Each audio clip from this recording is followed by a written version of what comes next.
Assalamualaikum. Untuk resipi kali ni saya nak share macam mana nak buat bergedil. Mula-mula rebus dulu kentang, masukkan sedikit garam. Dan bila dah masak, lenyek kentang sampai dia halus . Bila dah tu kita masukkan ayam yang dicarik-carik. Yang ni saya pakai ayam kan. Kalau nak ganti dengan daging pun boleh.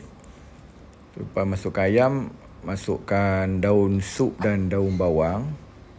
Bila dah masuk daun sup dan daun bawang, masukkan sedikit bawang goreng. Bukan sedikit lah, banyak jugalah bawang goreng tu. Sebab kita nak bagi ada body dekat kita punya bergedil tu. Masukkan garam dan terus kacau dia, bagi sebati. Tengok kalau macam lembik, boleh ditambah lagi bawang goreng . Yang ni saya tambah lagi sikit sebab dia punya tekstur tu masih lagi lembik. Dan dimasukkan sedikit tepung gandum. Sedikit saja dah cukup dah. Kalau banyak nanti dia jadi tak rasa tepung tu lebih sangat. So kita nak rasa dia punya kentang lah. So kalau lembik, boleh dimasukkan tepung lagi. So bila dah sebati, bolehlah dibentukkan. Tengoklah kalau nak buat besar pun boleh. Cuma saya buat dalam bentuk yang kecil sikit lah kan. Boleh dapat banyak sikit.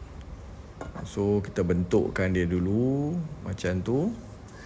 Dan ketepikan, kita alah dengan, kita letak tepi dululah. Dan kita masukkan, ini masa kita nak goreng lah. Okay. Letak atas tepung bedak-bedakkan dia. Masukkan dalam telur. Dia tak perlu banyak pun, bagi lekat macam tu je. Sebab kita tak nak nanti bila goreng, kita tak mau nanti bila goreng dia jadi berminyak. So bila dah masuk macam tu, kita boleh goreng lah. Make sure minyak panas lah. Kalau tak panas, nanti dia akan serap minyak. So nanti kita punya bergedil tu dia terlalu berminyak. Okay.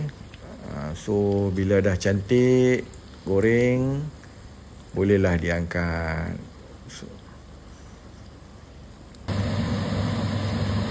Alright, inilah kejadiannya. So kita test lah, tengok macam mana dia punya rasa dia. Okay, nampak cantik. So boleh try.